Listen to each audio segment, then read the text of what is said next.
Ok, Bueno, buenas tardes. Vamos a continuar entonces con los temas del curso y hoy nos corresponde el seminario sobre CHVG, CHVI en las alfaproteobacterias y este es un seminario que nos va a presentar Randall. buenas tardes. Bueno, yo soy Randall Bonilla Sandoval. Yo trabajo aquí en el Centro de Investigación de Biología Celular y Molecular de la Universidad de Costa Rica. Y hoy les vengo a hablar de la red reguladora en alfaproteobacterias, CHVG y CHVI, que incluye XOR también. Este, mm, bueno, primero que nada, vamos a ver qué pasó acá. Ya, ahora sí, ya se vio. Este es el artículo en el que me estoy basando para realizar esta discusión. Es una revisión bastante informativa sobre esta red reguladora y vamos a ir primero a ver la agenda.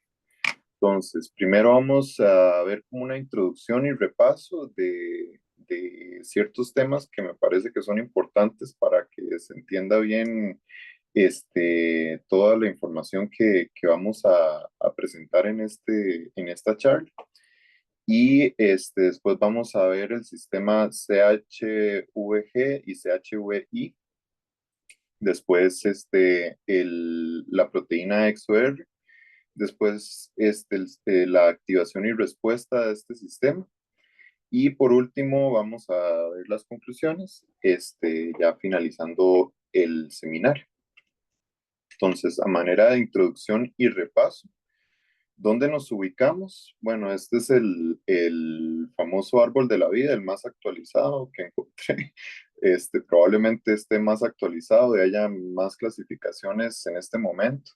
Y bueno, como habíamos discutido en el seminario de evolución que Diana llevó conmigo, justamente, realmente no es un árbol de la vida, es más que todo es como un bosque de la vida, que las raíces se conectan entre ellas al puro final.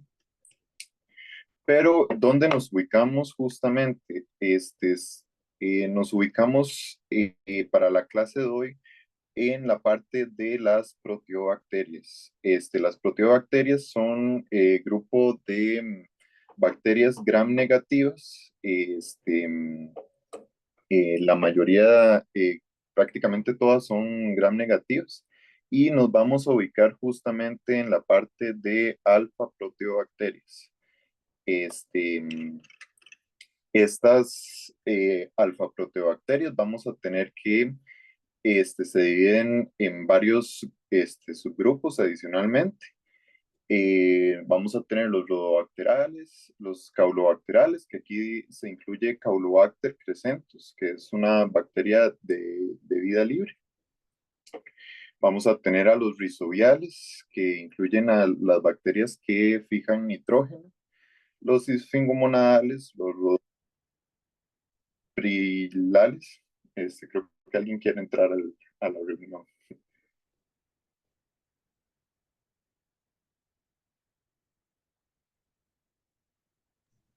Sigue, por favor. Sí, ok.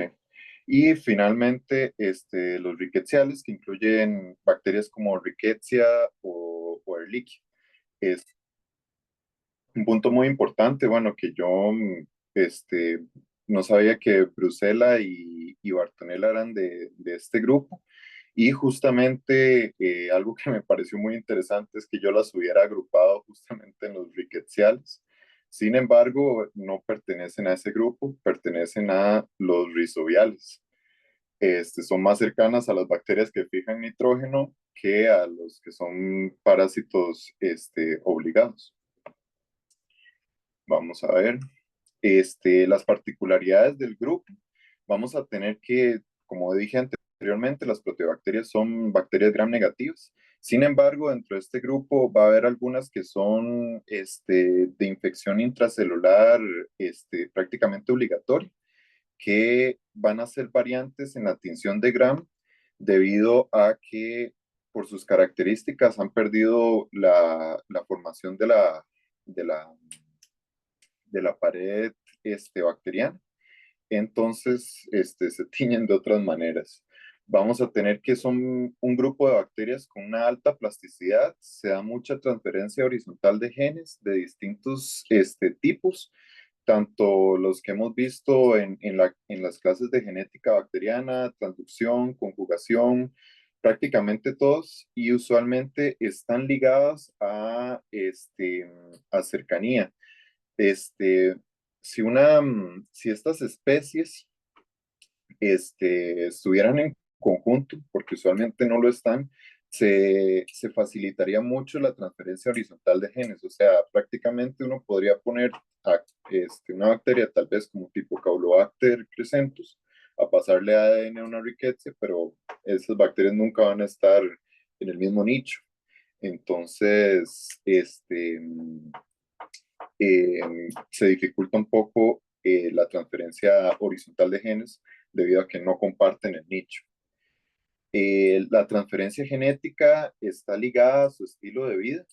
Usualmente bacterias patógenos de plantas como Agrobacter tumefaciens tienen la particularidad de que pueden transferir su material genético a la planta directamente, o incluso bacterias como Legionella, que también pertenece a este grupo, tienen la capacidad de recolectar ADN de las amebas que parasitan.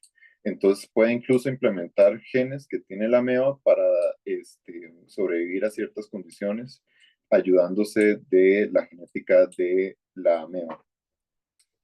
Hay una fuerte relación con la teoría endosimbionte. Se menciona que tal vez las mitocondrias son parte de este grupo, pertenecieron en algún momento a este grupo y en algún momento nada más decidieron ya entrar prácticamente a la célula y quedarse viviendo ahí. Y se menciona también un alto potencial biotecnológico de este grupo, ya que, como les mencionaba antes, Agrobacterium tumefaciens tiene la capacidad de transferir material genético. Entonces, uno puede incluso meter ciertos genes a esta bacteria que uno quiera transmitir o hacer que las plantas obtengan para darles características de estas plantas. No, no siempre tiene que ser patogénico, también tiene un potencial biotecnológico. Estilos de vida, como les había mencionado antes, vamos a tener bacterias de vida libre como Caulobacter crescentus, que es este que vemos en la imagen. Vamos a tener que hay una forma sésil que se mantiene usualmente adherida a alguna superficie, y vamos a tener que se puede diferenciar a una forma planctónica que puede, digamos, nadar libremente. Usualmente esta bacteria se encuentra ubicua prácticamente en casi todas las aguas del mundo, ríos, lagos o este tipo de cosas. Entonces, particularmente es muy fácil de encontrar. Vamos a tener simbiontes, que la mayoría de especies de Agrobacterium y Rhizobium pertenecen a este estilo de vida. Usualmente son bacterias que se relacionan con las raíces de las plantas y tienen la capacidad de fijar nitrógeno, una característica que les permite funcionar tanto a la planta y a la bacteria. Este, Vamos a tener bacterias que realizan una infección intracelular obligada. Esto quiere decir que prácticamente no pueden vivir sin estar infectando las células. Su cultivo es muy fastidioso. Entre ellos vamos a encontrar a Rickettsia y a Wolbachia, que incluso estas bacterias, a diferencia, por ejemplo, de Caulobacter crescentus, han perdido muchos genes eh, que les permitirían, digamos, sobrevivir en condiciones ambientales o en condiciones de cultivo, y depende mucho de la genética de las células que infectan prácticamente. Ocupan los nutrientes que obtienen de ahí, y los mecanismos que utilizan las células. Incluso Rickettsia es conocida por hackear entre comillas, modular prácticamente a la célula y hacerla funcionar de una manera que a esta bacteria le sea provechoso. Entonces aquí vemos en la foto de la derecha, estas son células infectadas con rickettsias.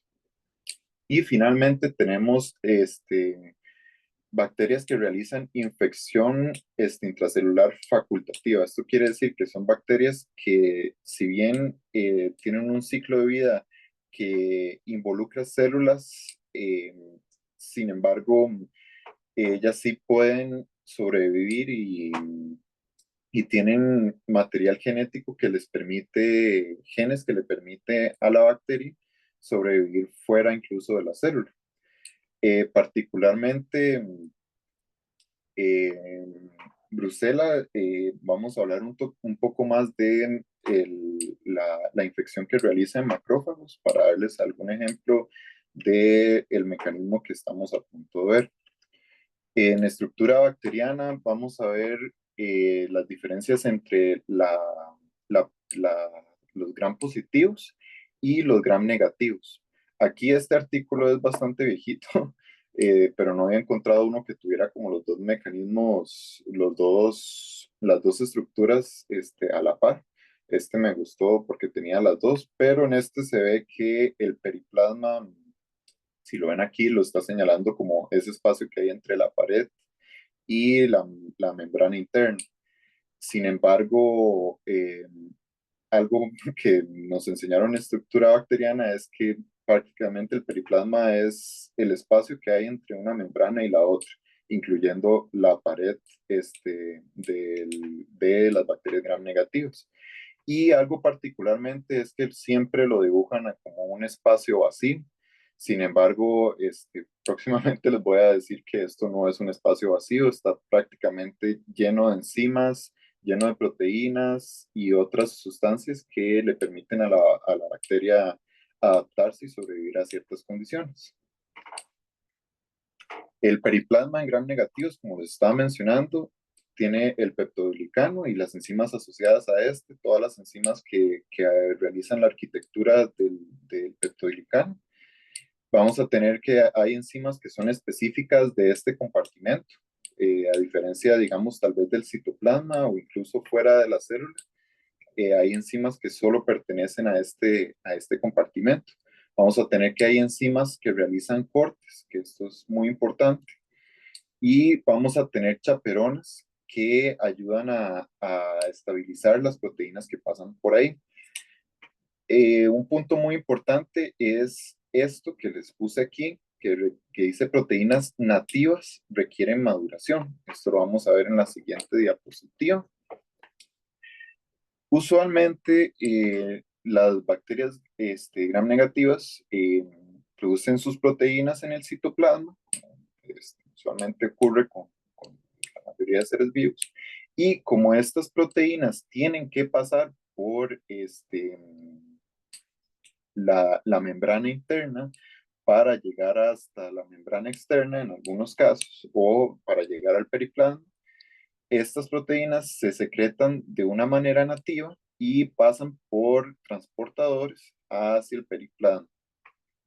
En el periplasma vamos a tener que hay enzimas o chaperonas que eh, realizan una reestructuración de estas proteínas que salen de una manera nativa y para llegar a ciertos puntos, tal vez digamos en el periplasma no sea tan importante, pero para llegar tal vez a la membrana externa, sí es necesario que estas proteínas tengan un cambio de conformación para poder, digamos, adaptarse a la membrana externa. En los casos que son del periplasma, nada más tienen ciertos cambios para adaptarse a este ambiente.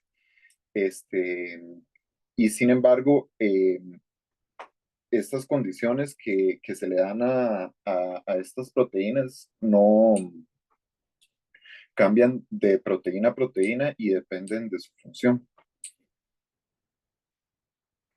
Estas se las puse justamente para que viéramos tal vez una comparación de que estábamos hablando de este grupo. de bacterias, de las alfa-proteobacterias, cómo se asemejan ciertas proteínas que están en las membranas con las proteínas que están en la mitocondria y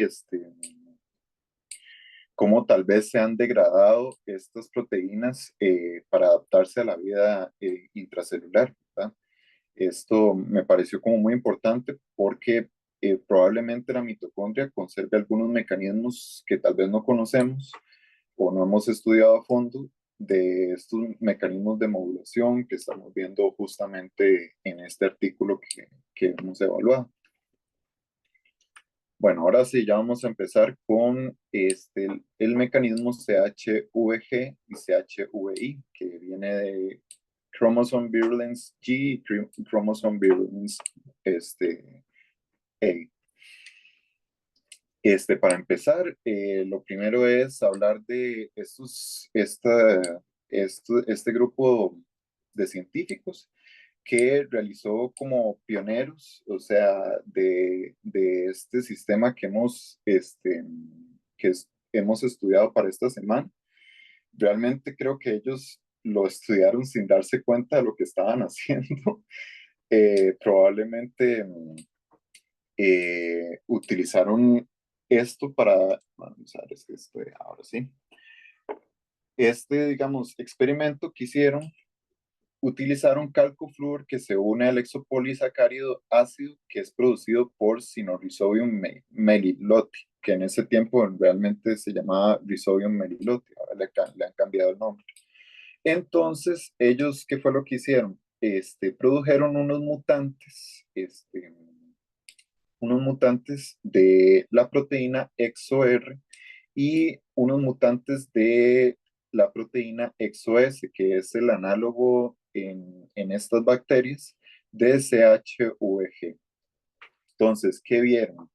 Que los mutantes de XOR, los mutantes que les hace falta este gen, producen el exopolisacárido sin importar la cantidad de amonio que ellos ponían en el medio. O sea, si ellos si ellos quitaban el amonio, la bacteria seguía produciendo el exopolisacárido y si ellos ponían amonio, también lo seguía produciendo. Este, una característica que sí notaron, que para mí, digamos, fue muy importante, es que estas variantes no podían formar nódulos en la alfalfa, que era la planta que estaban estudiando justamente. En contraste, los mutantes de XOS producen el exopolisacárido en presencia de amonio y cuando se les depriva del amonio, producían más cantidad de exopolisacárido. Y otra característica de estos mutantes es que esta variante sí podía formar los nódulos. Entonces ellos ven que al quitar un gen, que al parecer era un gen regulador, las bacterias perdían la capacidad de formar tal vez el simbionte o de infectar las células. Mientras que si quitaban el otro, no les afectaba tanto, no era tan permanente el efecto. El detalle ahora con esto, entonces, es que esto fue la puerta prácticamente a que se siguieran los estudios con este grupo de alfa-proteobacterias y el caracterizar estos genes para poder llegar a lo que hemos visto hoy. Entonces, ¿cuáles son las características genómicas de estas proteínas? Son expresadas como operón, ya vamos a ver cómo es que están ubicadas. CHVI se ubica anterior a CHVG en la mayoría de ortólogos. Y digamos, vamos a ver que hay variaciones de estos genes, o sea, con otros nombres, pero usualmente es lo mismo, digamos, ahora que lo vamos a ver, CHVI para todos va a estar en la misma posición, aunque cambie de nombre, y CHVG va a estar en la posición que sigue. Cerca se encuentran otras proteínas conocidas por su actividad fosfotransferasa en algunos casos, en la mayoría de casos en realidad, y en algunos otros minorías tal vez se ha perdido algunas de estas proteínas. Y también vamos a tener que existe una carboxilasa de fosfonol piruvato que también está involucrada en la gluconeogénesis. Entonces, lo vemos acá. Este es el de Agrobacterium tumefaciens, que es como la base que tenemos. Y como les dije, CHVI está aguas arriba siempre de CHVG.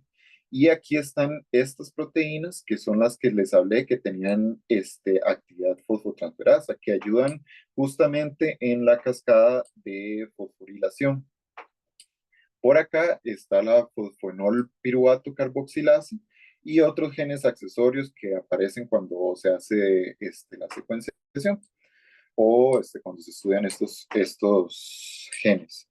Vemos el caso de Sinorrhizodium melilote, donde se encuentra igual CHVI, pero ven que, como les había dicho, se cambia el nombre de CHVG a EXO-S.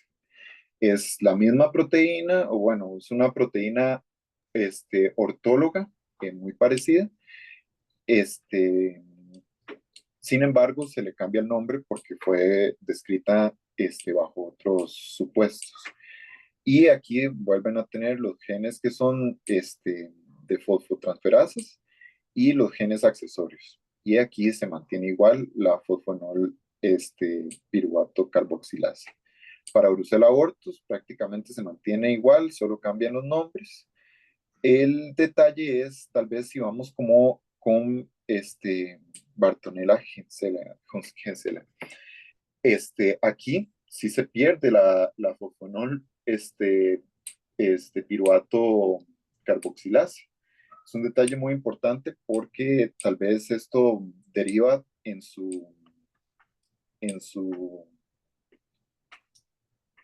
su sistema de infección intracelular. Sin embargo, vemos en otras bacterias como Caulobacter crescentus que también pierden ese gen o tal vez es descrito de otra manera o es regulado por otros mecanismos o está ubicado en otra parte del genoma que tampoco tiene esta enzima involucrada en la gluconeogénesis. Sin embargo, igual mantienen las otras este, genes que regulan a los sistemas de dos componentes y a las fosfotransferasas. En comparación, Randall, ajá, ¿puedo hacerte un comentario con respecto a esa imagen? a esta que está acá. A esta, sí. Es Sí, que, vamos a ver, en el texto, y Randall lo está diciendo muy bien, CHVI se dice que está corriente arriba y CHVG se dice que está corriente abajo. Sin embargo, en esta imagen, CHVI se ve para la derecha y CHVG se ve para la izquierda. Cuando usualmente el gen se encuentra hacia la izquierda, uno dice que es corriente arriba y cuando está para la derecha uno dice que es corriente abajo. Realmente no tiene que ver tanto con que esté a la izquierda o con que esté a la derecha, porque muchas veces lo vemos así, sino porque la flecha o la orientación de la flecha marca la orientación de la transcripción. En consecuencia, por eso se dice que HVI está corriente arriba, porque es donde empieza la transcripción, y CHVG está, vamos a ver, como parte del operón que mencionó Randall, se transcribe posteriormente a CHVI. En consecuencia, CHVG está corriente abajo con respecto a CHVI. Es un tema de la nomenclatura para que nos entendamos qué es lo que significa la posición de las flechas. Gracias, ok. Randa. Ahora, ay, me interrumpió, tengo que volver a cargarme. Ahora sí. Eh, bueno, se estudiaron los genes ortólogos independientes y se evaluaron contra las especies respectivas y también se compararon con la cercanía del ARN 16S y vieron que coincidían justamente los genes ortólogos independientes con las secuencias de 16S ARN de cada una de las especies, digamos, con la distancia que tienen este, en su árbol, ¿verdad? Vemos que la que está más separada es la de vida libre, Caulobacter crescentus, mientras que las demás sí se encuentran como más cercanas entre sí, pero es algo muy particular que me pareció como importante mencionar, que es que estos genes se mantienen muy conservados, prácticamente casi que como un gen que utilizamos para estudiar como el 16S. Como sistema de dos componentes, ¿verdad? Como lo vimos la semana pasada, lo estudiamos la semana pasada, SHVG es regulada negativamente por EXO-R cuando no está cortado esta proteína. Vamos a tener que tiene una histidina conservada, como todos los sistemas de dos componentes, la parte del sensor de histidina, que es el sitio de transfosforilación. Adicionalmente, vamos a tener un dominio de ATPasa, que es el que produce la autofosforilación, y un dominio HAMP, que realiza cambios conformacionales de la proteína mediados por la transducción de señal. CHVI, vamos a tener que tiene un dominio receptor con ácido aspartico conservado, que este dominio receptor es el que recibe justamente el fosfato de CHVG. Y tenemos que también como es el sistema de dos componentes, este es el segundo componente, vamos a tener que tiene un dominio de unión al ADN, y este es el que modula justamente eh, la expresión genética cuando está bajo las condiciones del sistema. Entonces, aquí lo vemos más en detalle en la parte tal vez cómo está programado. Esto que vemos aquí, este cuadrito que dice REC, es el dominio receptor. Y aquí en este D52, este es lo que codifica por el ácido aspartico. Y esta otra zona es la que se une al ADN. Vamos a tener que CHVG, esta parte que vemos aquí, que dice Periplasmic Sensing Region, es el asa periplásmica que interacciona con EXO-R cuando ya está, digamos, producida la proteína. Aquí vemos el HAM y aquí está el residuo de histidina. Y aquí se ve el dominio ATPase. Ahora vamos a hablar de EXO-R, que es la otra proteína. Vamos a ver qué es una proteína periplásmica. ¿Se acuerdan de la ubicación del periplasma que está entre la membrana interna y la membrana externa? Eso quiere decir que probablemente tuvo cierto proceso de maduración para llegar, como digamos, producida, digamos, desde el citoplasma como una proteína nativa, y tuvo que haber llegado hasta el periplasma y ahí tal vez tuvo ciertas modificaciones y demás. Entonces, tiene dominios de proteínas similares a CEL1. Estas proteínas similares a CEL1 suena raro porque son son similares a CEL1 porque el CEL1 fue descrito primero en Caenorhabditis legans, y ese gusano es un eucariota. Entonces, como nos decía el doctor en algún momento en clases anteriores, las proteínas similares usualmente tal vez sean más bien como las originales, y deberíamos llamarles como las originales. Pero bueno, en este caso se describieron después en las bacterias, entonces vamos a mencionarlo como dominios de proteínas similares a CEL1. Este, Sin embargo, probablemente ellas fueron las que lo inventaron, por así decirlo. Vamos a tener que, tiene tres sitios de interacción a proteína-proteína. El sitio A es el que interacciona con CHVG, mientras que los otros sitios realmente no se sabe con qué interacciona, aún no se ha descrito por completo. Y particularmente tiene un corte proteolítico a pH bajo en el periplasma, que este es como nuestro sensor de estrés o de condición. para que se active todo el mecanismo que hemos estado hablando. Aquí lo vemos como más en detalle, el ExoR. Aquí vemos los puntos de proteólisis, que son estos de acá. Y todos estos 1, 2, 3, 4, 5, 6 son los dominios CEL1, proteínas similares a CEL1. Y aquí, digamos, lo vemos ya cuando está, por así decirlo, en su estructura tridimensional, cuando es transcrito a proteínas, traducido a proteínas, perdón. Y aquí en este punto, justamente en la imagen se señala el corte proteolítico que se realiza cuando se activa el sistema, cuando ahí está a pH bajo. Este sistema de dos componentes entonces funciona de la siguiente manera.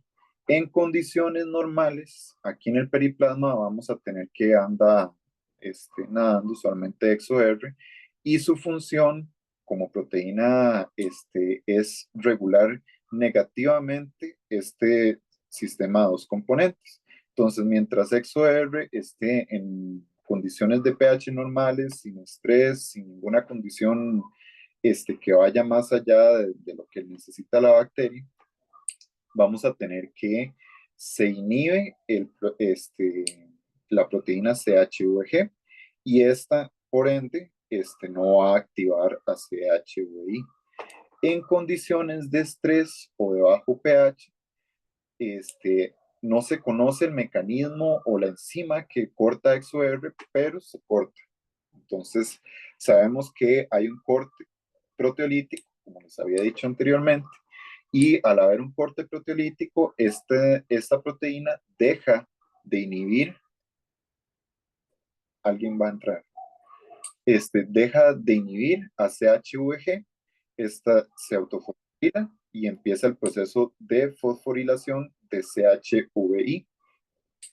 Entonces, la regulación de CHVI hace que se activen ciertos mecanismos, se regule genéticamente la bacteria y se produzcan ciertas condiciones que vemos aquí, como que se active MIRA, que es otra proteína que inhibe la movilidad. Sin embargo, como vamos a ver más adelante, no es así en todos los casos, e igual aquí con la inhibición de la adhesión y del biofilm, no funciona así para todos los casos. Vamos a tener aquí diferencias entre las especies. Y también se pueden activar mecanismos de virulencia o de sistemas de secreción. También vemos en esta parte que dice otras señales. Realmente, no todas las bacterias de este grupo funcionan con ExoR. Hay algunas que no funcionan con ExoR. Sin embargo, sí se ven perturbadas mediante otros estímulos que tal vez son desconocidos por el momento, no se han estudiado a fondo. Sin embargo, sí ayudan a modular todo este mecanismo que tal vez puede estar con otros nombres, pero sigue siendo el mismo y funciona de una manera similar. Entonces vamos a ver el proceso de activación y respuesta. Entonces, la activación y respuesta, como ya vimos, cómo funcionaba más o menos el sistema de dos componentes, vamos a tener que bacterias tal vez como Brucella o Bartonella activan su virulencia cuando el pH baja. Y bacterias como Agrobacter tumefaciens o los rizoviales, los demás rizoviales, modulan sus sistemas de simbiosis, también cuando hay una disminución del pH. Estos mecanismos de virulencia usualmente en los macrófagos, ahorita lo vamos a ver, se disminuye en ciertos procesos el pH, y ahí es donde la bacteria empieza tal vez a modular su sistema para producir ciertas condiciones o ciertas proteínas que le ayudan a sobrevivir más tiempo en estos medios.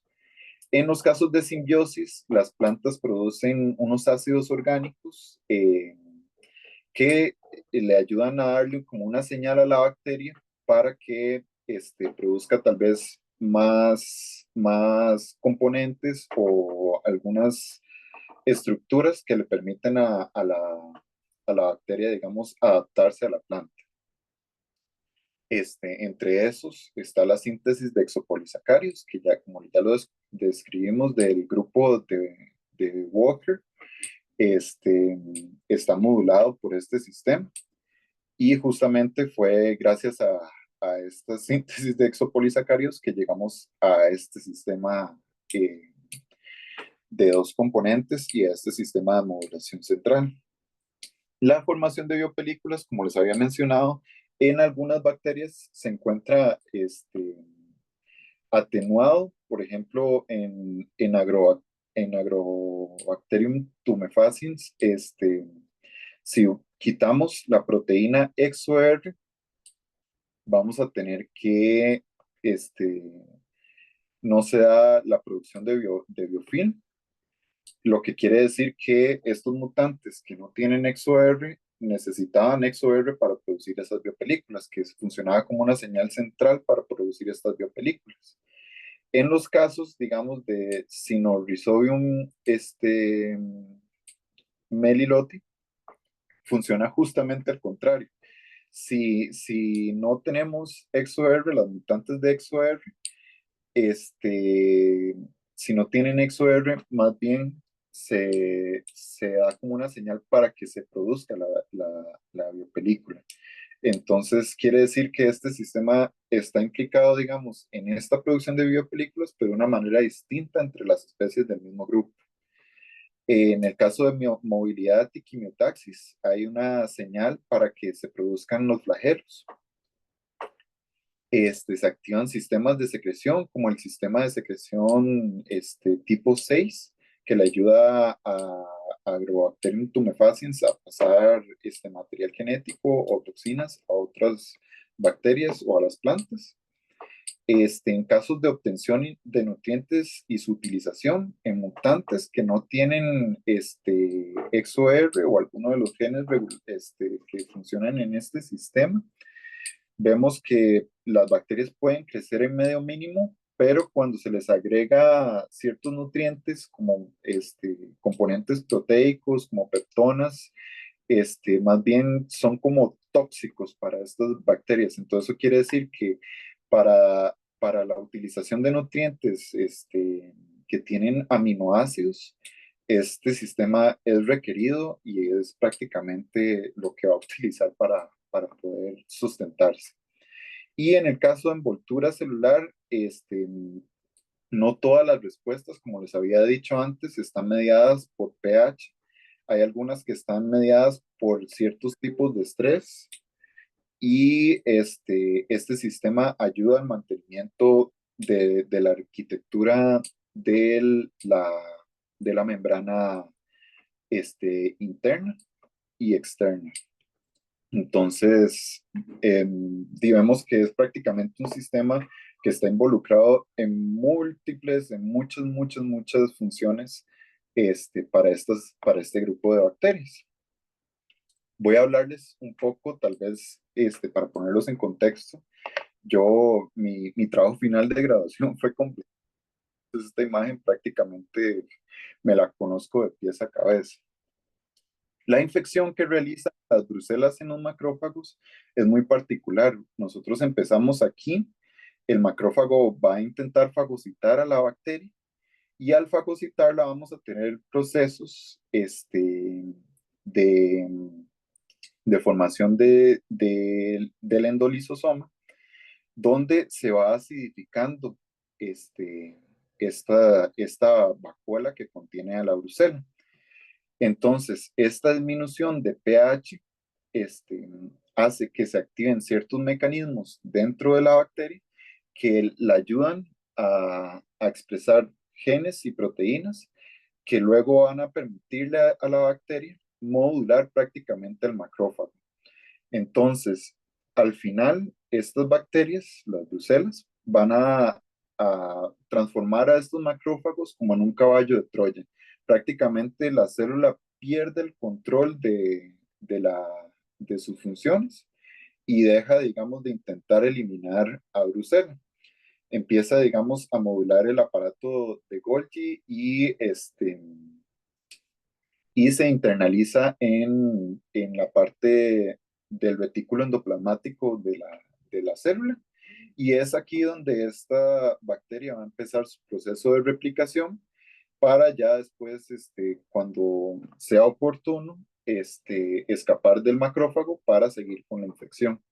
Sin embargo, yo lo expliqué así como muy rápido, sin embargo, este proceso es lento, la bacteria es muy fastidiosa, entonces usualmente las infecciones producidas por Brucella, por lo menos en humanos, son lentas y cuesta saber cuál es el patógeno que está involucrado en la infección y también su tratamiento es difícil porque no sabemos en qué momento va a salir la bacteria. Por eso es que los tratamientos para este tipo de bacterias son largos, porque para intentar eliminar a la bacteria por completo. En el caso de las rizobacterias, las que estamos discutiendo ahora, eh, vemos que hay regulación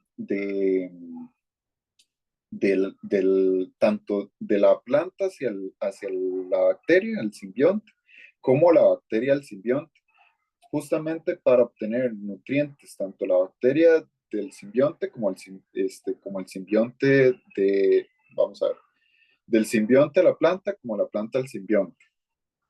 Vemos también como hay otros mecanismos que son regulados por la producción de ciertos metabolitos de la planta que inducen a las bacterias a producir biofilm o a producir nódulos de las raíces.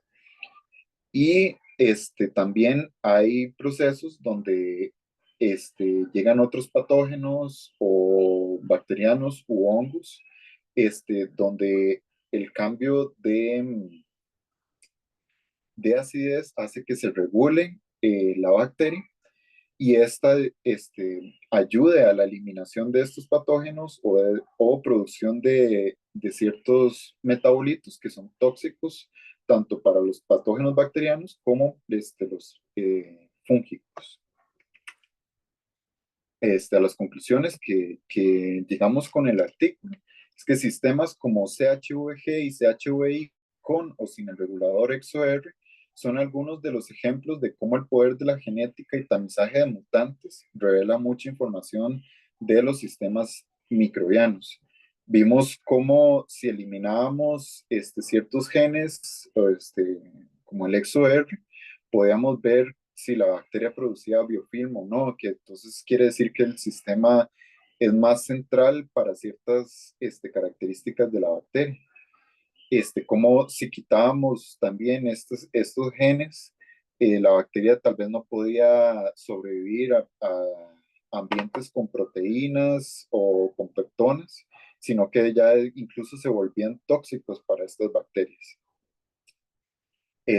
También como experimentos como los realizados por Walker y colegas del grupo que les hablé del calcofluor, que involucran la regulación de este sistema con el uso de calcofluor para identificar mutantes, fueron un pilar para la caracterización de este grupo de bacterias. Probablemente ellos no esperaban que esto llegara a ser, digamos, de esta magnitud, pero fue así, digamos, o sea, se pudo estudiar prácticamente casi que a todo un grupo bacteriano, o por lo menos las vías de este grupo bacteriano y su regulación.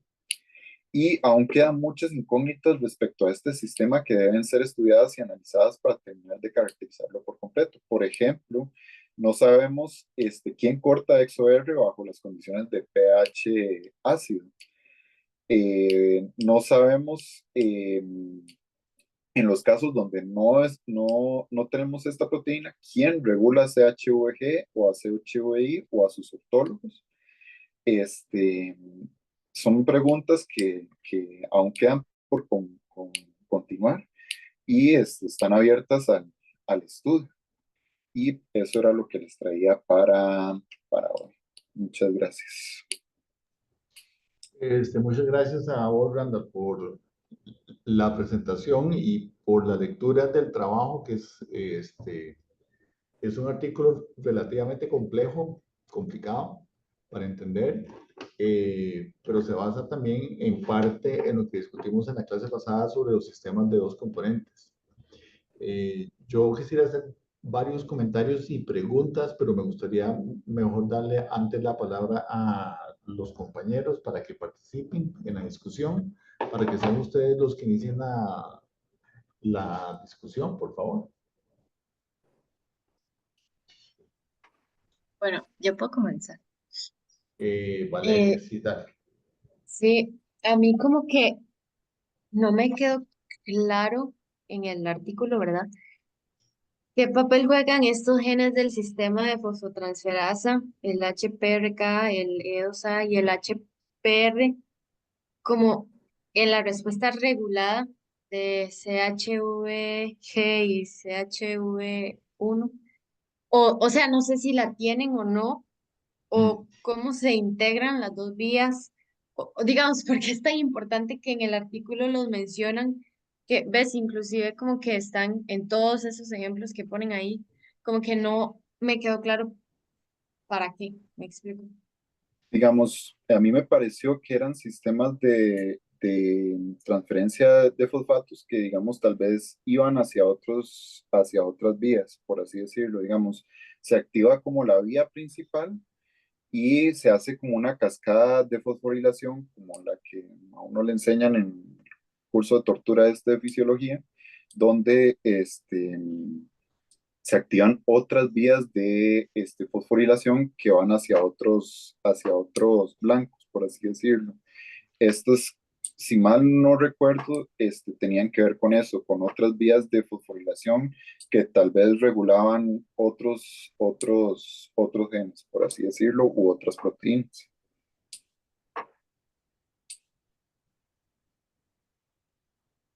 Y no puede ser que le ayude como a transferir fosfato para la misma CHVG. Puede ser, sí. No, nada que ver. Bueno. ¿Alguien quiere hacer algún comentario con respecto a la pregunta de Valeria?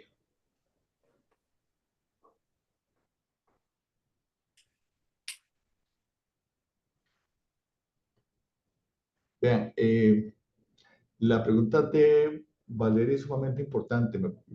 Me parece que es un tema fundamental lo siguiente. Genes que funcionan juntos se mantienen juntos. Eso es uno de los principios básicos en la construcción de los superones. Si ustedes se dan cuenta, aunque no se detalla mucho en el texto, ven ustedes que, por ejemplo, en el caso del modelo de Allobacterium tumefaciens, ustedes tienen estos dos genes que se discutieron hoy, CHVI y CHVG, en tándem, o sea, uno después del otro. Y por la orientación de las flechas, yo podría pensar que la secuencia promotora para que se dé la transcripción de esos genes debe estar ubicada entre CHVI y PCKA. En todo caso, entre CHVI y PCKA debe haber una transcripción divergente, es decir, uno va para la izquierda y el otro va para la derecha. Si nosotros nos vamos en la transcripción para la izquierda, corriente arriba, como lo mencionamos antes, está CHVI, después corriente abajo sigue CHVG. Pero por la posición de los genes que siguen, HPRK,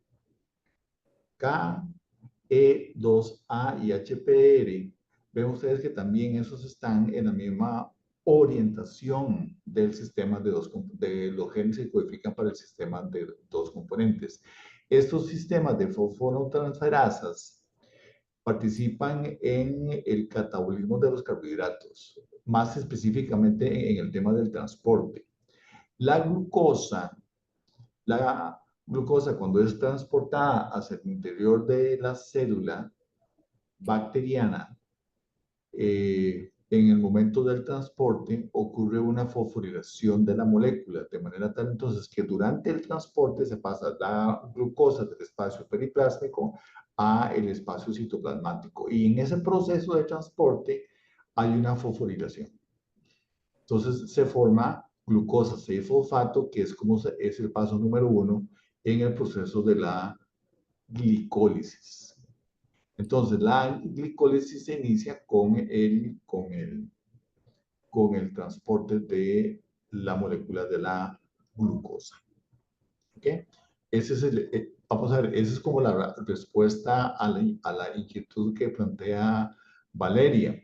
Le sumo entonces el hecho de que yo podría pensar, aunque no encontré datos al respecto, de que hay una transcripción coordinada entre el sistema de dos componentes, CHV y CHVG, más esos sistemas de fosfotransferasas que están corriente abajo de los genes que codifican para el sistema de dos componentes. Entonces, parece que hay una coordinación, por eso yo les decía, genes que funcionan juntos se mantienen juntos. Entonces, en esta estructura genética nosotros estamos viendo 5 genes, digamos.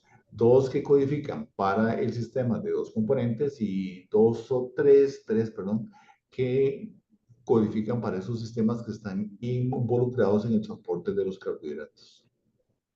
Entonces ven ustedes que hay hay una coordinación particular entre todos estos sistemas. Y dentro de las características que se discuten en el texto, o por supuesto tiene que ver mucho con también, no solamente con la biosíntesis de polisacáridos, pero también así con la utilización de los carbohidratos.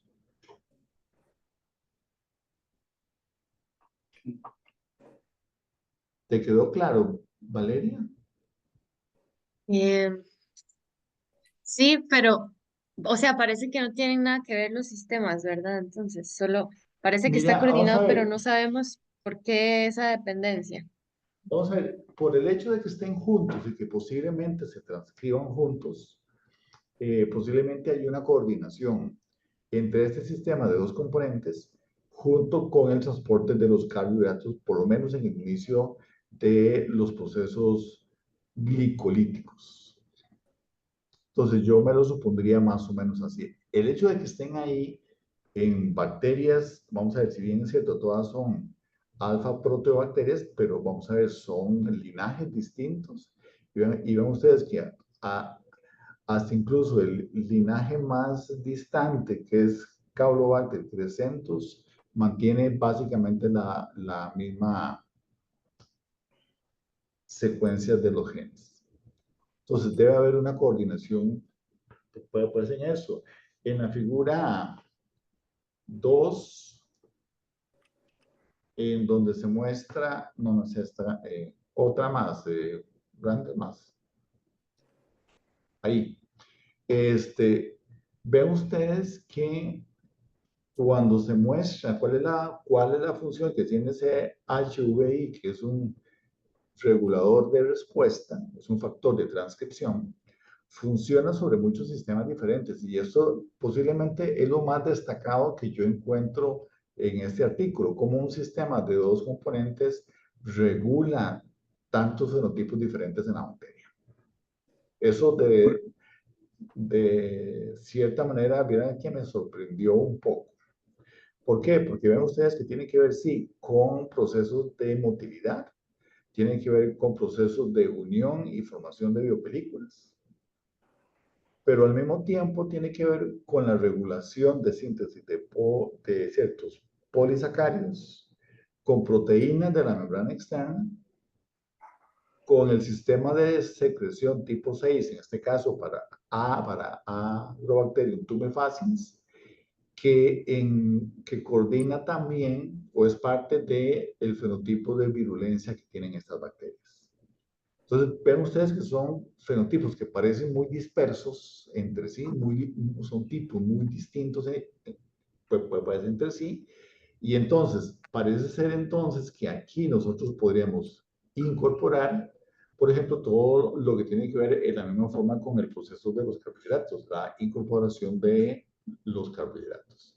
Entonces, ese es un sistema de dos componentes que responde a señales. Ahora los podemos discutir si ustedes quieren, pero ven ustedes que las respuestas que se generan a través de la activación de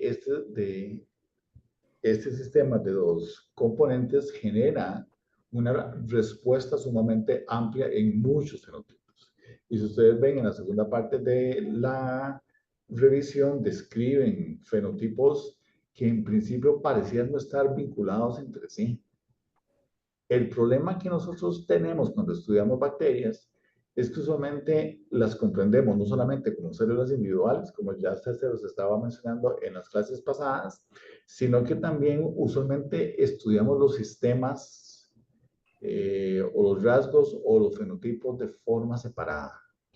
Pero eso no se da en estudiar una bacteria. Entonces vean ustedes que al mismo tiempo que la bacteria está pensando o decidiendo, tomando esas decisiones, si me desplazo o si sintetizo factores de adhesión que posteriormente me permitan iniciar la formación de una biopelícula y en qué momentos secreto o sintetizo factores de virulencia que me permitan el acceso a más recursos en el proceso infeccioso que estoy desencadenando. Incluso, bueno, a mí me pareció muy interesante porque usualmente las bacterias tienen sistemas como de redundancia para este tipo de procesos. En este caso no existe un sistema de redundancia. Si se cae este sistema, se cayeron todas estas funciones prácticamente.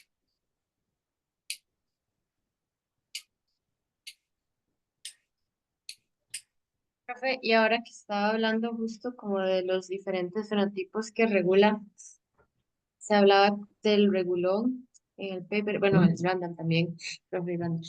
Eh, ¿Cómo, si son genes como dispersos en el genoma, cómo sabe a cuál unirse y reprimir o activar? Eso es porque CHVI, si no me equivoco, bueno, creo que en el paper lo decía, tenía como una secuencia de consenso.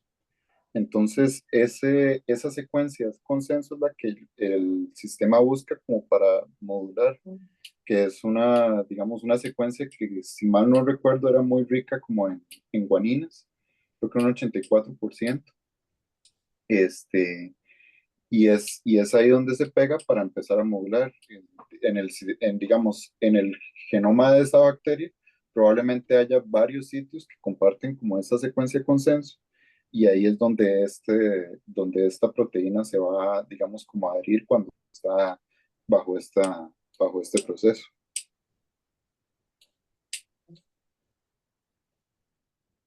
Recordemos lo que discutimos al principio del curso, que para que se dé la transcripción necesitas ARN polimerasas que se unen a una secuencia promotora y que usualmente la unión de la ARN polimerasa va acompañada por la unión de un factor de transcripción que puede activar o que puede reprimir la transcripción.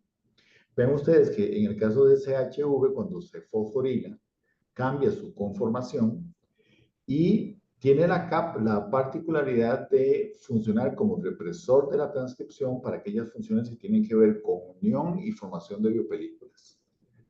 Pero al mismo tiempo activa la transcripción de MIRA, que a su vez reprime la transcripción de los genes involucrados en motilidad, y finalmente CHVI fosforilado transcribe ese conjunto de genes, que son muchos genes, que están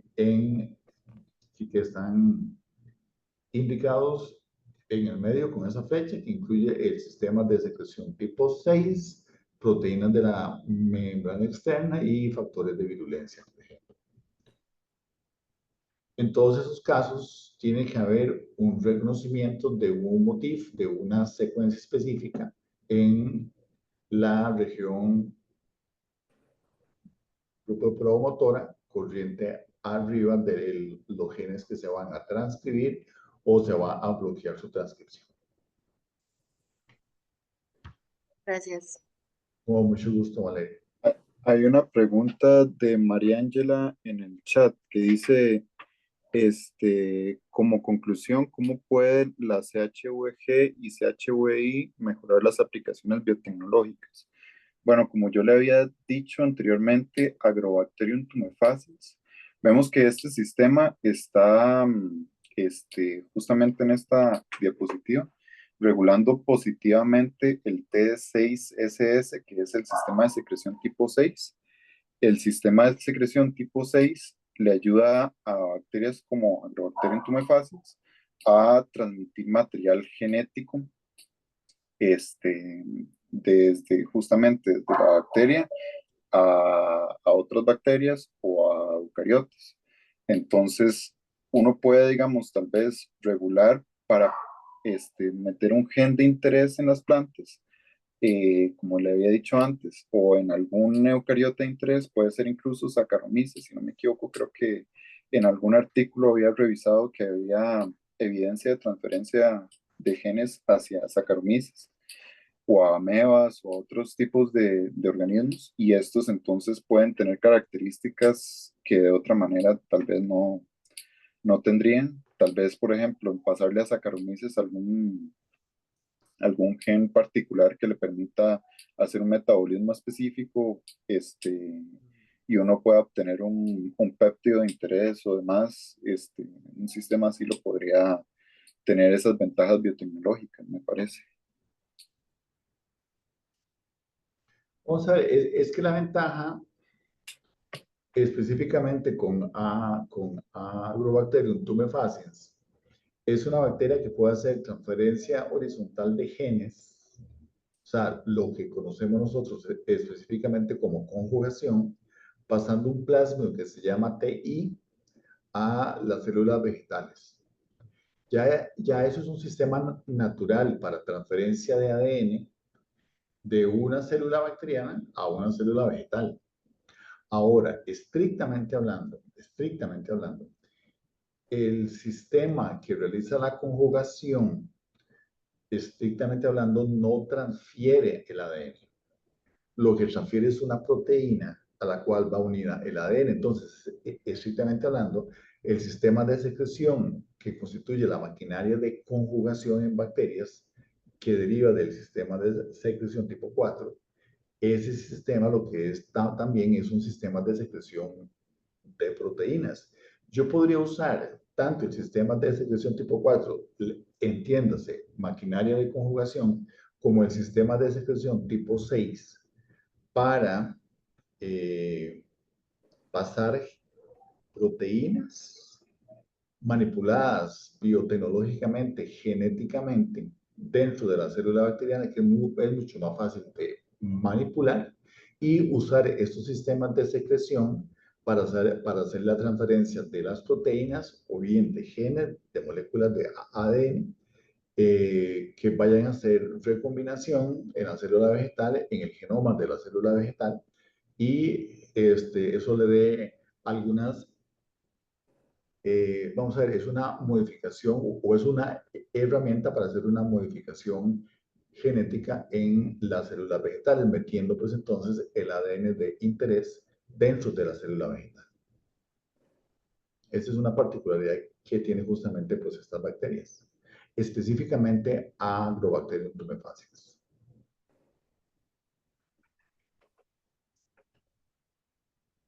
Con mucho gusto, de Ángela, con mucho gusto.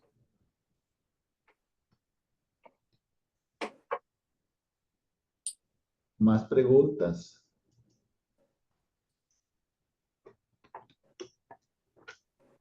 Yo tenía una pregunta que bueno, la quería dejar para el final porque yo creo que se sale un poco del tema, pero es que cuando yo estaba leyendo el artículo me salió la duda porque hablaban a veces de que esos cambios y esas respuestas eran rápidas, pero como son cambios a nivel genético, me surgió la duda de que si es rápido, estamos hablando ya de una generación o que si dentro de la misma generación se podía generar el cambio o si de eso no se sabe absolutamente nada. Usualmente es en la misma generación y en las generaciones posteriores. Las bacterias, se sabe que responden rápidamente a esto y replican rápidamente el ADN a lo que ellas ocupan. Por eso, digamos, en este lugar, el periplasma, tienen tantos sistemas, digamos, como de regulación para censar justamente eso, digamos, si un cambio de pH, por ejemplo, de ácidos orgánicos a este tipo de bacterias, ácidos orgánicos producidos por la planta, no es un mecanismo que sea tampoco tan rápido, digámoslo así, sino que se va produciendo paulatinamente y ya cuando llega, probablemente ya la bacteria está casi que adaptada. Tal vez en condiciones más in vitro, pero igual las bacterias pueden responder fácilmente y usualmente, aunque lleguen a estas condiciones, no son, digamos, tal vez de vida o muerte para la bacteria y le da chance, digamos, de, de adaptarse. Si fuera, digamos, tal vez algo como un cambio de temperatura, tal vez sí sería como más peligroso un cambio de temperatura abrupto, porque es algo más difícil de manejar y las chaperonas y todo, ¿verdad? Pero un cambio de pH en un sistema orgánico, probablemente como las plantas, va a ser como paulatinamente, creo que es más fácil de adaptarse. Y además de que no solo tenemos este mecanismo para esto, digamos, es el que estamos describiendo en este momento, pero probablemente haya otras proteínas dentro del periplasma que respondan a esas condiciones. Sí, yo podría decir, vamos a ver, viéndolo tal vez desde otro punto de vista. Randall, si nosotros nos recordamos del curso de genética bacteriana, uno podría hablar en la transcripción en términos de codones transcriptos por segundo o por minuto, por ejemplo, y lo que tiene que ver en la misma forma acoplado a eso con la síntesis de las proteínas que ocurren de una manera muy rápida. Recordemos de que aunque está así representado con una sola molécula, una a la izquierda y otra a la derecha en esta imagen, verdaderamente la bacteria en su membrana interna tiene, digamos que cientos a miles de copias de los sensores y tiene a cientos de miles de copias del factor de transcripción CHVI. Y esto hace entonces de que como el número de moléculas es muy alto, la respuesta puede ser muy pronta. ¿Por qué? Porque uno no necesitaría que se le activen muchas moléculas para que el sistema empiece a responder. A mayor número de sensores, mayor va a ser la sensibilidad en este sistema. Como les mencionaba, la transcripción se da de una manera muy rápida. La traducción que va acoplada con la transcripción en bacterias también se da de una manera muy rápida. Entonces, las respuestas pueden ser verdaderamente en términos de minutos, tal vez de horas máximo. Y sí, dependiendo de la tasa de replicación que tengan las células bacterianas, puede darse dentro de una misma generación o en las generaciones subsiguientes. Ok, perfecto, muchas gracias. Sí, es que yo tenía la duda más que todo en términos de generaciones, porque como las bacterias viven un tiempo diferente al de los seres humanos, a mí me parece un poco extraño hablar como de cuántos minutos dura, cuando en realidad esos minutos pueden ser, bueno, horas dura un proceso bacteriano, cuando una hora puede ser perfectamente el tiempo de generación de la bacteria. Entonces Sí, era más claro. que todo por eso la pregunta, pero más bien muchísimas gracias por sus respuestas. Sí, mira, vamos a ver, eso del tiempo de generación en bacterias hay que tomarlo con mucho cuidado, como con pinzas, porque usualmente uno lo considera como en minutos, tal vez máximo una hora, pero es en condiciones ideales. Cuando yo tengo un medio de cultivo con todos los nutrientes, con muchos aminoácidos, muchas fuentes de carbono, en condiciones ideales, la replicación de bacterias puede ser muy rápida, muy corta, de 30 minutos, 20 minutos incluso. Pero en condiciones naturales, en donde hay muchos factores limitantes que impiden que la bacteria se multiplique tan rápido, porque puede ser que la fuente de carbono, la fuente de energía, las fuentes de electrones, las fuentes de nitrógeno sean mucho más limitadas y entonces en consecuencia la bacteria se replica mucho más lento. ¿Cuál es el tiempo de replicación de la bacteria en condiciones naturales? Es una cosa, en condiciones óptimas de laboratorio manipuladas, puede ser muchísimo más corto. Entonces, sí, puede ser que los tiempos de generación en condiciones de laboratorio, o sea, de fracciones de horas, pero en condiciones naturales puede ser que las bacterias se estén multiplicando en tiempos de horas, más bien.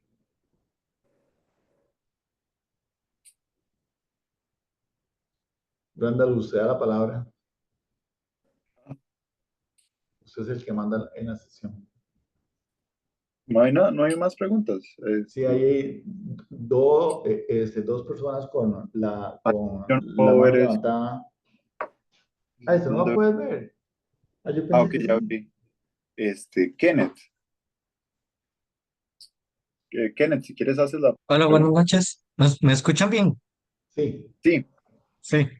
Que hay una disculpa realmente por la demora, tanto el profe como Aranda, porque llegué con media tranquilidad, presentación. tranquilidad. Pero yo tenía una pregunta con lo que mencionaste hace un momentito también del pH y la regulación de esto en el factor virulento en plantas. Porque según lo que leí un poquito, también menciona que ese factor de pH puede ser uno de los factores para infectar células de mamíferos y que a veces puede ser hasta un pH menor a 5.5 o para abajo para esto, en espacio intracelular. Mi Ujú. pregunta, tal vez es un poco mi desconocimiento también en la materia del otro, pero para mí es muy extraño, digamos, que ese tipo de células lleguen hasta el pH de 5.5 o menor. No Ujú. sé qué tan normal sea, o sea, qué tan viables son estas infectaciones, digamos, Es con que esos valores de pH. vamos a ver, estas células no es que, digamos, el citoplasma llega por completo al pH de eso, digamos, incluso no es el citoplasma el que llega, sino son estos compartimentos. Estos otros compartimentos que te estaba mencionando de los endosomas contienen, digamos, proteínas o sustancias, digamos, que protonan o meten, digamos, ácido dentro de estos componentes, que, digamos, vienen tal vez del mismo metabolismo de la célula y al unirse, digamos, a estas vacuolas, es ahí donde se produce el cambio de pH, digamos, el resto de la célula se mantiene, digamos, como aislada de eso porque está, digamos, como envuelto en su propia membrana, en su propia membrana celular. Entonces, esta membrana, todo lo que está adentro, aquí lo ves, si ves el puntito rojo. Sí, Ok, aquí, digamos, van a ver como proteínas de estas membranitas que meten protones y acidifican lo que hay aquí adentro. Sin embargo, aquí afuera se mantiene en un pH óptimo para la célula. Al unirse a estas vacuolas, entonces se unen las membranas y estas membranas vienen con todos estos protones, toda esta bomba de ácido y es como un intento como de digestión, por así decirlo. Es la célula intentando digerir a la bacteria. Se la está como comiendo. Este, y ellos forman, digamos, distintos tipos de endosomas que tienen distintos tipos de proteínas, de componentes, digamos, también radicales libres y demás, que ayudan como a intentar eliminar a las bacterias o digamos, usualmente no solo bacterias, funciona para otros patógenos. Pero en estos casos, digamos, el medio, digamos, donde vive la célula se mantiene normal, es en estos procesos donde se acidifica.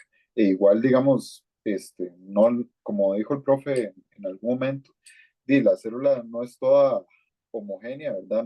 No va a mantener el pH, digamos, en todas las condiciones, sino que de una forma de eliminar ácidos y demás es mediante estos procesos que están sucediendo justamente en este caso, pero digamos, estos también pueden ser como liberados para el resto, digamos, para afuera y neutralizados. Entonces, el pH llega, pero a esos niveles, pero solo en ciertas condiciones, no, no es como, digamos, homogéneo en toda la célula. Randall, ahí Sí, donde sí. dice EE es Ajá. endosoma temprano, supongo. Sí, early Ok, endosoma. Ajá. y lo que Después es, dice LE es late, ajá. Y el endosoma LIS, tardío. Y creo que era el LIS lisosoma. son los lisosomas. En todas esas membranas que tienen ustedes ahí, en los endosomas y en los lisosomas, como lo dijo muy bien Randall, ahí hay unas proteínas de membrana que son transportadores de Protones. protones. Y eso hace entonces que el contenido de la vesícula del endosoma sea sumamente ácido. Las proteínas que están dentro de esas vesículas son proteínas que son estables a pH ácido y su función, sea enzimática, pensemos que sean lipasas, proteasas, lo que ustedes quieran, son proteínas cuyo pH óptimo enzimático es ácido. La acidificación se da entonces siempre compartamentalizada. Cuando se da la fusión de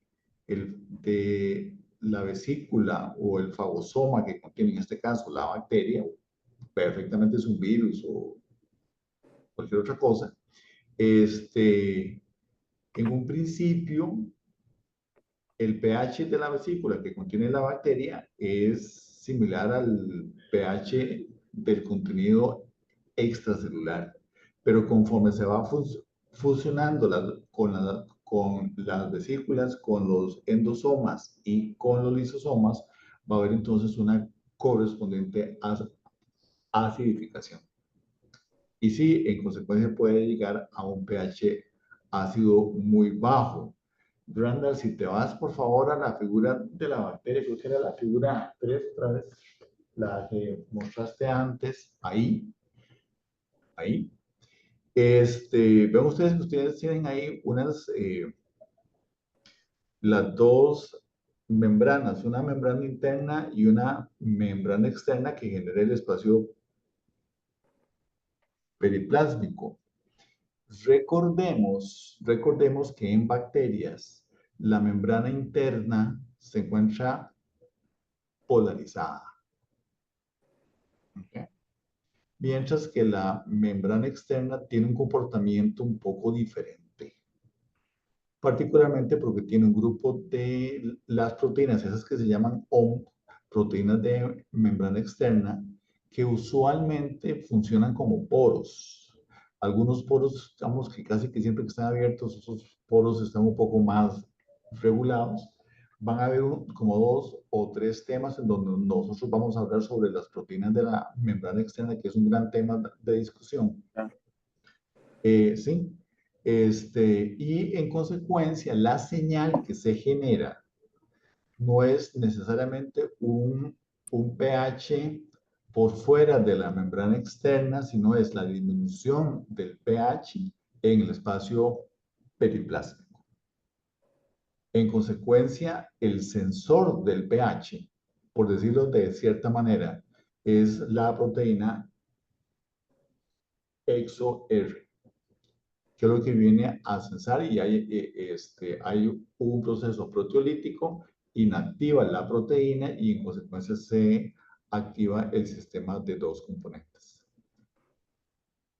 Ahora, el otro gran tema que lo pongo a discusión, a ver quién se atreve a tratar de justificármelo, es que también en esa imagen que estabas mostrando antes, Randall,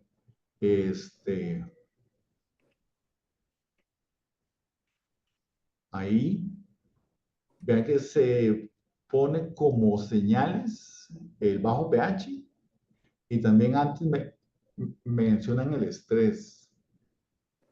Ese es un tema de discusión que tenemos desde hace varias décadas cuando una bacteria está en condiciones de estrés. Creo que es una posición muy antropocéntrica, muy antropocéntrica. Fisiológicamente hablando, el estrés bacteriano es una condición metabólica fisiológica exacerbada.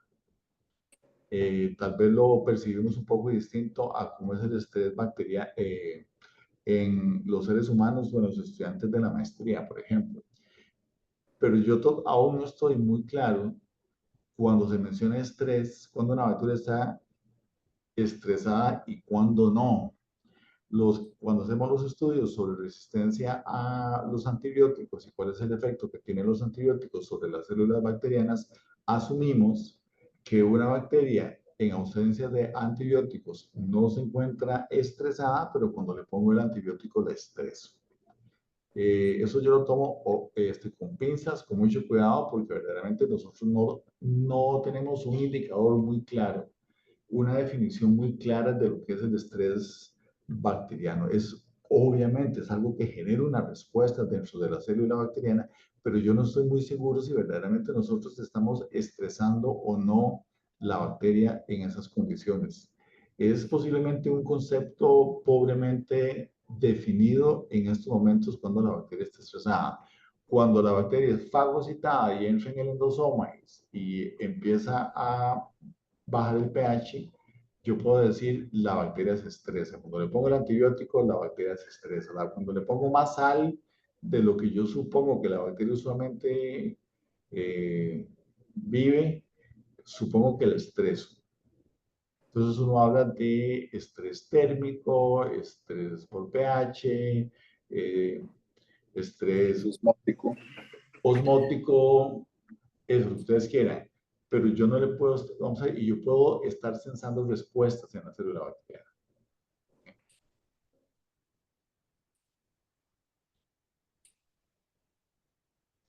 ¿Te quedó claro, Kenneth?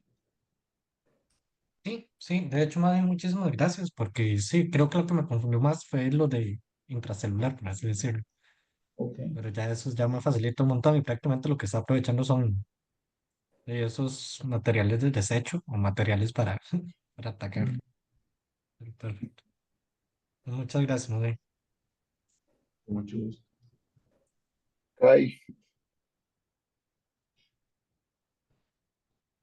Bueno, mi pregunta era, como dijo Diana también, yo estaba esperando como hacia el final porque siento que es un toque salida, pero bueno, es que al principio del artículo mencionaba que estos genes se encuentran en el cromosoma, están codificados en el cromosoma y que eso era diferente porque la mayoría de los genes de virulencia están en los plásmidos. Entonces de ahí me surge la duda como no sé, en general, ¿verdad? Y bueno, puede ser muy amplia la respuesta, pero en términos generales, ¿cuáles son las diferencias como en cuanto a la expresión genética? Si estamos hablando que un tipo de gen está codificado a nivel cromosomal o en el plásmido. Y ya como algo más específico de este sistema, o sea, en genes de virulencia, ¿cuáles son las implicaciones y por qué en Agrobacterium bueno, no sé si saben algo de esto, por qué en Agrobacterium estarían en el cromosoma, si no es como lo que ya se ha observado en otros, o en la mayoría, según entendí el artículo. algo que yo recuerdo es que, bueno, al menos Bruselas tiene varios cromosomas. Tal vez se refieren a un plásmido como uno de los cromosomas, pero no estoy seguro. O sea, yo siento que es una pregunta sumamente importante la que está haciendo Kylie. Y es un tema relativamente complejo y voy a tratar de dar una respuesta simplificada. ¿Okay? Vean que nosotros le estamos asignando a un fenotipo en particular el concepto de virulencia. Y virulencia significa aquel factor, aquel componente de la célula bacteriana que es mediador de daño para otro tipo de células. Sea que les altere el citoesqueleto o que les inhiba la síntesis de las proteínas o que les altere la membrana, por decir algo. ¿Ok? Entonces, un factor de virulencia en bacterias es un efector de daño. Eh, punto número dos. Punto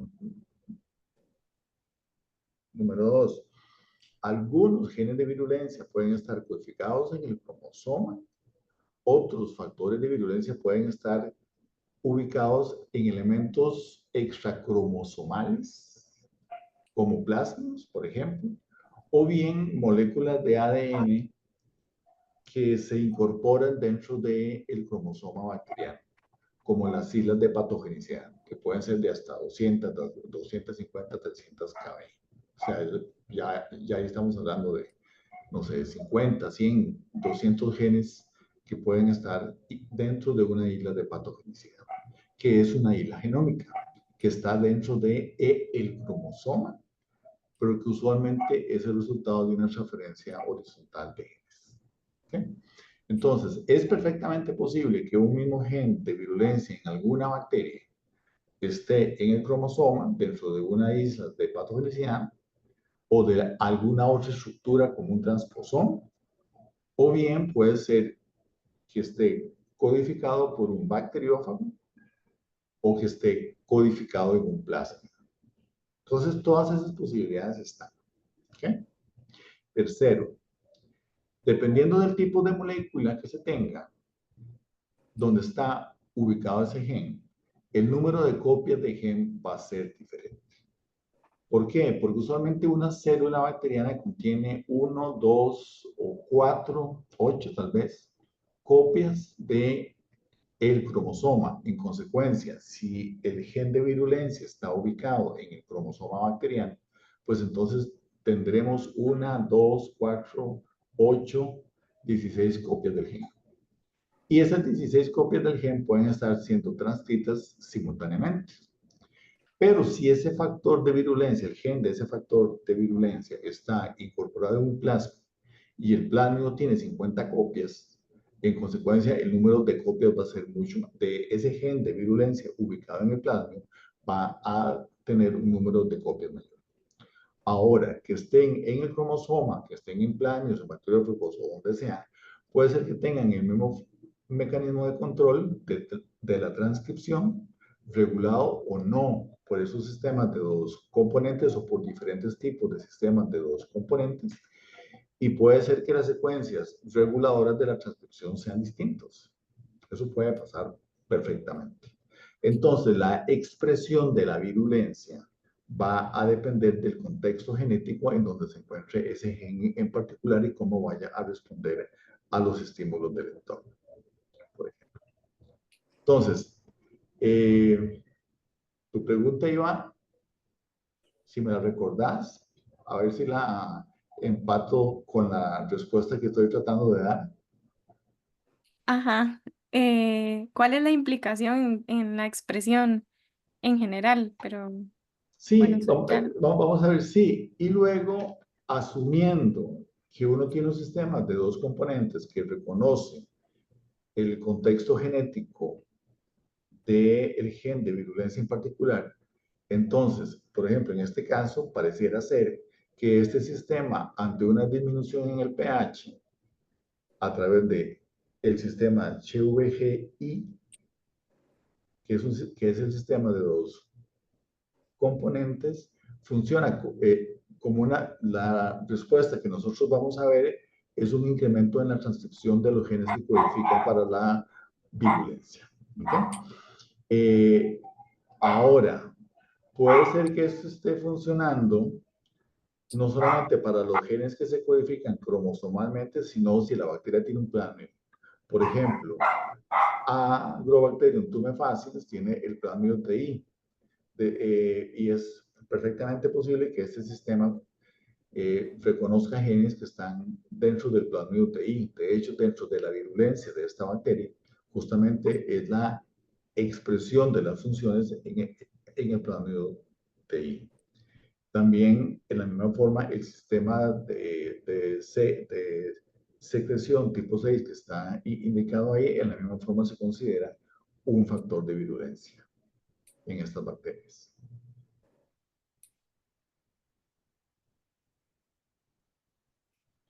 Entonces yo pensaría que si la bacteria se mete en el sistema, en el nicho en donde esté, puede ser un nicho extracelular, puede ser un nicho intracelular, puede ser que esté, como lo vimos en la clase pasada, como parte de una biopelícula, puede ser que la vamos a ver, que tengamos una señal de disminución del pH, pero también hay una señal de estrés y pueden hacer que hayan otras señales que activen o que repriman este sistema de dos componentes.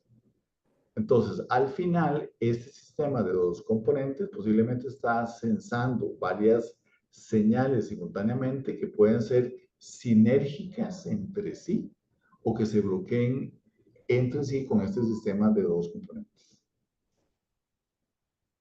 Y las respuestas transcripcionales sean muy amplias, digamos, para muchos rasgos, para muchos fenotipos distintos.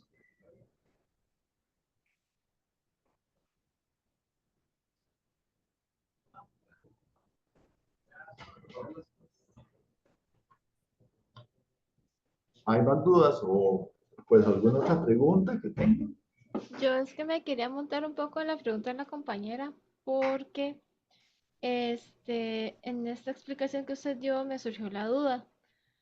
Yo, yo no sé si es una concepción muy clínica la que tengo, pero es que yo concebía más que todas las implicaciones de que si fuera cromosomal o no, no solamente el número de copias, sino también la facilidad con la que se pierde o se gana el gen. O sea, como que el gen es más probable que esté en todas las generaciones posteriores si es cromosomal, en comparación a cuando es en un elemento móvil o no extracromosomal, digamos. Pensemos un plasmid. Ajá. Ok, vamos a ver. En eso, varias cosas. Uno, que en el caso de los plasmidos, muchos plasmidos naturales tienen lo que se llaman los sistemas PSK, que son los plasmidos que son sistemas que matan la bacteria cuando la bacteria pierde el plasma. Esa es una posibilidad. Entonces, no es posible una progénesis en el plasma. O bien que el plasmido no tenga el sistema PSK que te estoy mencionando, sino que la presión de selección, digamos, en el ambiente clínico donde lo quieres ver, es una presión de selección que elimina las bacterias que pierden el plasmio, porque las funciones codificadas en el plasmio resultan esenciales para ese proceso infeccioso en particular. Por ejemplo, pensemos en la resistencia a los antibióticos y vos tenés un gen de resistencia en el plasmio. ¿Okay? Entonces, la bacteria está causando el proceso infeccioso, al paciente le dan el tratamiento con el antibiótico. El antibiótico elimina las bacterias que pierdan el plásmido con el gen de resistencia porque se vuelven sensibles, se vuelven vulnerables a ese efecto del antibiótico. Entonces, eso va a depender mucho, vamos a ver, va a depender mucho de las circunstancias y de la configuración genética que tenga la célula bacteriana. Yo iría casi que literalmente caso por caso. Pero coincido con vos en el sentido de que cuando los genes están ubicados cromosomalmente, son genes que tienden a perderse menos que genes que están dentro de plásmidos o dentro del mismo genoma, pero que son regiones genéticamente más inestables, como por ejemplo donde hay mucha secuencia repetitiva que por un evento de recombinación puede ser que se pierda ese pedazo de ADN. Pero todas las posibilidades están. Como regla general, yo pensaría que un gen codificado cromosomalmente se pierde menos que un gen que no está codificado dentro del cromosoma. Ok, gracias. Mucho gusto, Diana. ¿Más preguntas, más dudas? Ya no manos levantadas. No sé Ok, si mira, hay un par de cosillas más que yo quisiera mencionar. Uno de ellos es, pero alguien iba a preguntar algo. Sí, creo que yo no. nunca Andrea, sé sí, perdón. cómo levantar la mano porque se me actualizó esto. Es que me surgió una duda. Em, digamos, se ha mencionado como que se requieren como más investigaciones, que hay cosas que todavía no se conocen muy bien, ¿verdad? Entonces, mi pregunta es como si existe algún tipo como de dificultad o desafío como la identificación, o es que es un tema relativamente reciente de ser estudiado. Bueno, y como vimos, esto empezó desde 1988 con el calciflúor, ¿verdad? Es que yo Pero me conecté un poco tarde, más bien disculpe. lo doy un toque, entonces dame chance. Ellos, ay no se me va a ver ya. Aquí, ¿ves? Incluso se llamaba diferente. Ellos, digamos, empezaron aquí en 1988, bueno, incluso antes, porque esta es la publicación, pero seguro ellos empezaron antes a ver que si ellos producían mutantes de EXO-R o EXO-S, producían ciertos efectos de la bacteria, tanto en su crecimiento como en las cosas que podía producir en la planta. Todos los estudios, digamos, son posteriores a esto, digamos, ya la caracterización, digamos, como tal de lo que tenemos de Agrobacterium tumefaciens ha sido posterior a eso. Sin embargo, sí, hay cosas que siguen en estudio porque, por ejemplo, como te decía en las conclusiones, el EXO-R no sabemos quién lo corta. Y eso probablemente no esté dentro de este pedazo, digamos, del ADN de la bacteria, sino que está en otro lugar y hallar, digamos, cuál es la proteína, eso es lo que hay que investigar, digamos. Por lo menos en ese caso, por los otros casos son otros tipos de investigación, pero es que también depende de muchas cosas y depende del grupo que lo esté haciendo, porque va a haber un grupo que lo esté haciendo con este, sinodisodium y otro que lo esté haciendo con Agrobacter y otro que lo esté haciendo con Brucella y ahí van, ¿verdad?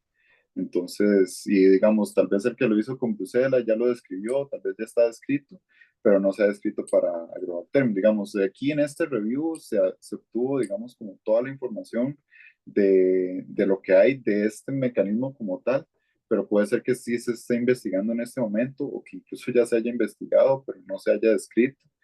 Este, es complicado, ¿verdad? Ya es como más tarea, siento yo. Pero bueno, tal vez el doctor tiene algo más que aportar sobre eso. Sí, mira, Andrea, la cantidad de investigación que se puede hacer en estos modelos es gigantesca. Particularmente, por ejemplo, el sistema de virulencia, el sistema de secreción tipo 6, se describe inicialmente en Agrobacterium tumefaciens, que es una bacteria fitopatógena. ¿Okay? Es interesante porque posteriormente el sistema de secreción tipo 6 se empieza a encontrar en peces de otras bacterias, algunas que pertenecen al grupo de las alfa proteobacterias y a otros grupos diferentes. Y entonces, de hecho, el modelo de estudio para el sistema de secreción tipo 6 usa la nomenclatura de Agrobacterium tumefaciens. En bacterias se han descrito, creo que 10, 11 sistemas de secreción diferentes. Y en particular, el sistema de secreción tipo 6 se asocia particularmente a patogenicidad en bacterias gram negativas.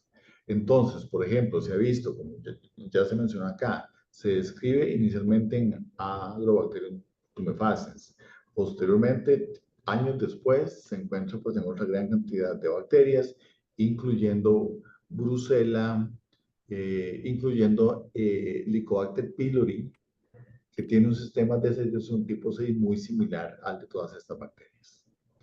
Ahora, otro gran debate que es incluso lo hemos discutido en tesis del posgrado en microbiología, es que el grupo de Brucella, que estudia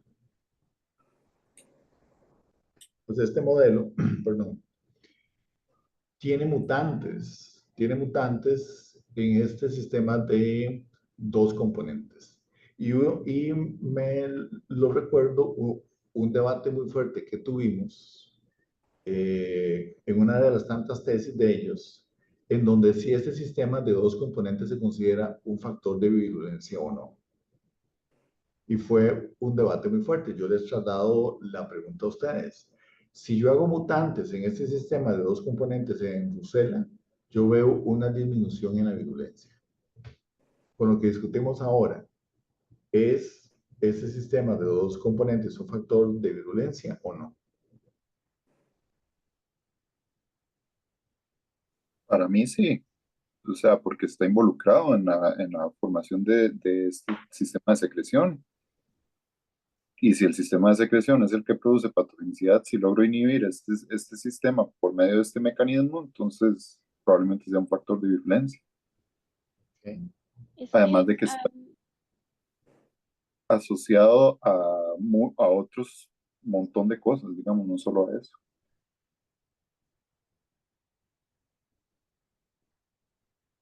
¿Quién se suma a la posición de Randall?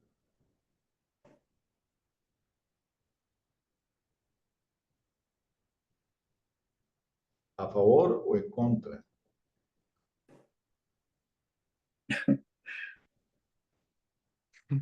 Yo O estaría a los favor, ticos tan o igual. neutrales.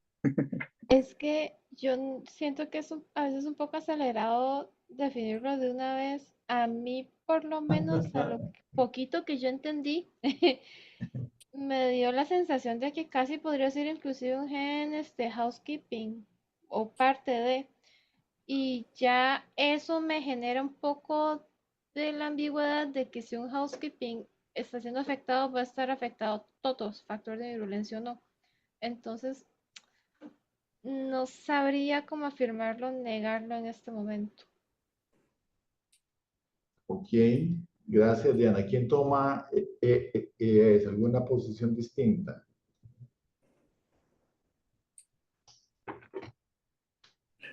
Sin miedo, no hay respuesta, no hay respuestas No, no, malas. no importa, no importa, no importa, es parte de la discusión. Les voy a comentar un caso, es un caso diferente. En el caso de las salmonelas, ¿ok?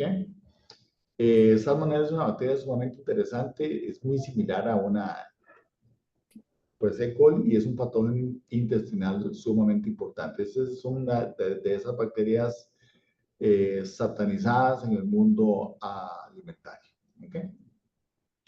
Si ustedes hacen mutaciones en un gen que se llama ARO-A, hace que la bacteria pierda virulencia. Ese gen participa en la ruta biosintética de aminoácidos aromáticos.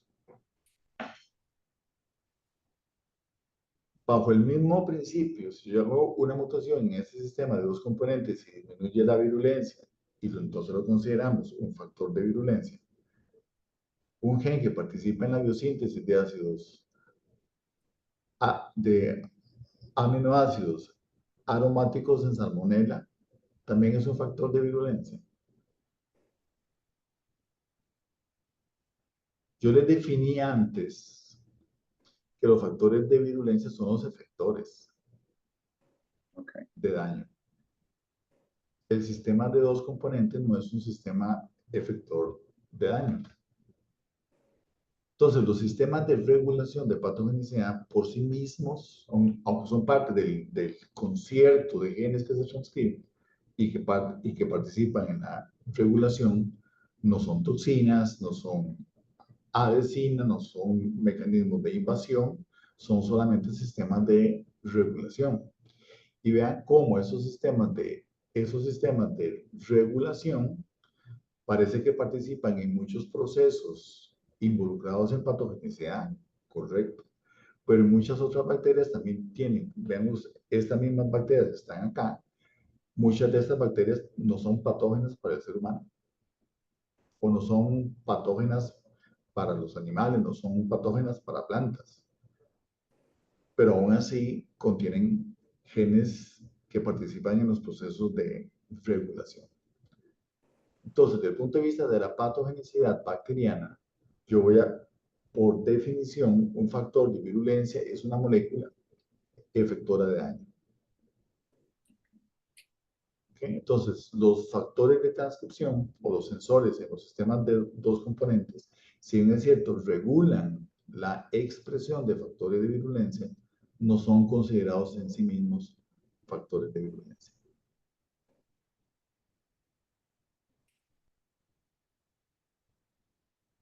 ¿Me siguen con la idea? Sí, Sí. ¿Están de acuerdo? Sí. Diana, te convencí. Porque eso O lo sea, vamos si a esa hacer es la, como si tu ese es el tesis. consenso, yo no lo voy a si ese es el consenso mundial, por decirlo así, yo no lo voy a discutir.